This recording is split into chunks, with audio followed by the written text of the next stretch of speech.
আল্লাহ আল্লাহ ऐसे शीरीन सुनाम शेर शक्कर में कुनद जानम तमाम या इलाही मुझसे मुझको दूर कर आके देखो मुझ में तुझको एक नजर अल्लाह ताला बोलें वमा खलक़तुल जिन्ना वल इंसा इल्ला लियाबुदून আমি জিন জাতি মানব জাতি বানাইছি ইবাদত বندگির জন্য। গোলাম দুনিয়ায় যাও ইবাদত বندگি করো।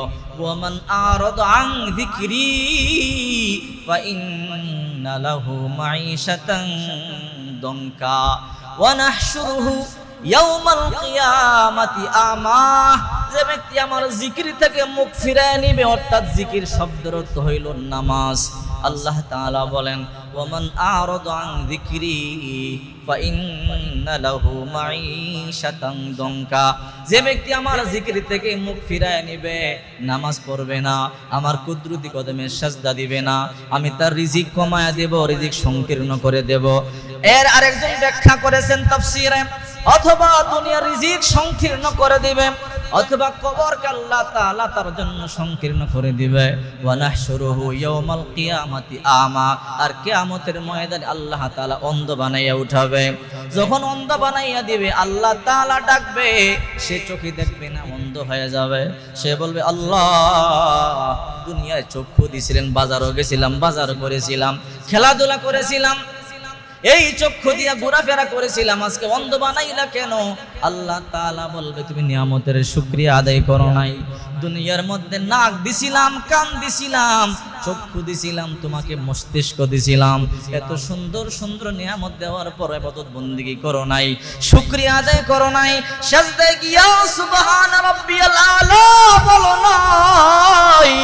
দুনিয়াতে তোরে কষ্ট দেই নাই, নিয়ামত সিনা নেই নাই, কিন্তু আজকে হাসরের ময়দানে তোর মতো নাফরমানকে নিয়ামত দিয়ে কোনো লাভ নাই, এই জন্য তোরা আমি অন্ধ বানাইয়া পাঠাইলাম। আল্লাহ তাআলা বলে গোলাম যখন তুমি নামাজের মধ্যে সাজদায় গিয়া সুবহান রাব্বিয়াল আলা বলো, রুকুর মধ্যে গিয়া যখন সুবহান রাব্বিয়াল আযীম বলো, আমি যে তোমাকে দেহের মধ্যে নিয়ামত দিলাম, 360টা জোড়া দিলাম, মুহূর্তের মধ্যে আমি আল্লাহ বিনিময়গুলো মুহূর্তের মধ্যে মাফ করে দেয়। আল্লাহু আকবার বলে। আল্লাহ দেহের মধ্যে 360টা জোড়া দিয়েছে। এই যে একটা আঙ্গুল 3টা জোড়া, পুরো দেহ ঠিক আছে, একটা আঙ্গুল যদি আল্লাহ সোজা করে দেয় তাহলে দেখবেন কেমন সমস্যা মনে হয়, ঠিক কিনা জোরে বলেন। অথবা আল্লাহ তাআলা যদি 3টা জোড়া বিশিষ্ট ছোট্ট আঙ্গুলটারে বাঁকা করে দেয়, দেখবেন কেমন কষ্ট হয়।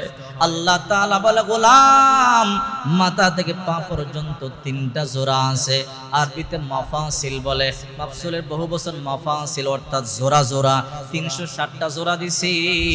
আল্লাহ তাআলা বলেন তুমি যে খাবার খাও, আপেল খাও, আঙ্গুর খাও, কমলা খাও, মুরগির রান খাও, খাওয়ার পরে যখন তোমার পেটে যায়, এখান থেকে কিছু ভিটামিন মস্তিষ্কে পৌঁছাইয়া দেয়, কিছু এখান থেকে তৈল ভিটামিন চোখের মধ্যে পৌঁছায়, কিছুটা তোমার কানের মধ্যে পৌঁছায়, নাকের মধ্যে পৌঁছায়, রক্তের মধ্যে পৌঁছায়, গোশতের মধ্যে পৌঁছাইয়া দেয়।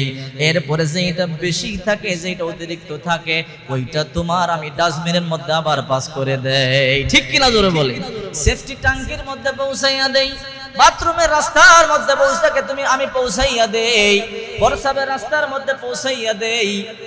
আল্লাহ তাআলা বলে যদি তোমার পায়খানা আমি বন্ধ করে দেই, তোমার প্রস্রাব বন্ধ করে দেই, দেখবা তোমার কেমন মুসিবত শুরু হয়ে যায়, ঠিক কিনা জোরে বলেন।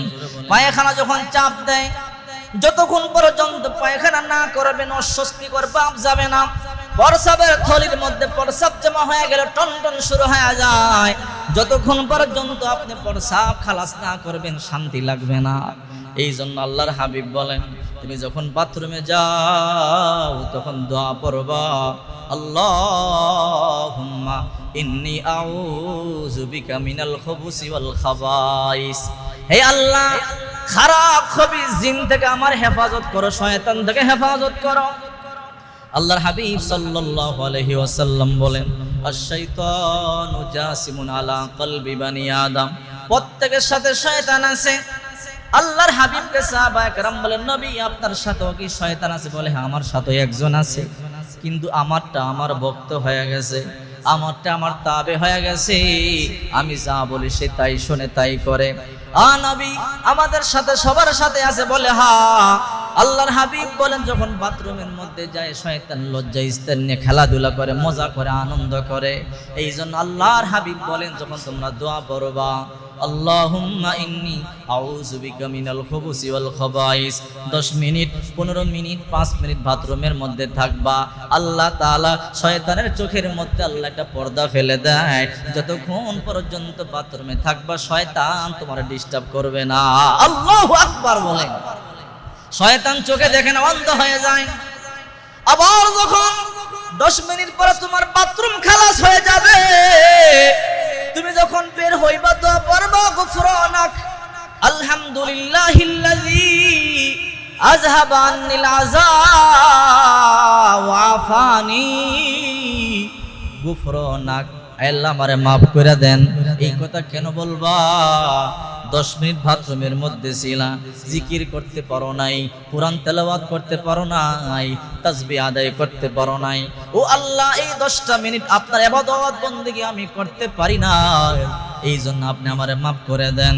এরপরে দোয়া পড়বা, গুফরানাক আলহামদুলিল্লাহিল্লাযী, প্রশংসা জাতার আল্লাহ, আল্লাযী যিনি, আলহামদুলিল্লাহিল্লাযী আযহাবা আন্নিল আযা ওয়া আফানি, আমার সেফটি ট্যাঙ্কি থেকে অস্বস্তিকর বস্তুগুলো যিনি নিষ্কাশন করিয়া, যিনি খালাস করিয়া আমাকে স্বস্তি করেছে, আমাকে শান্তি করেছে, ওই আল্লাহর প্রশংসা।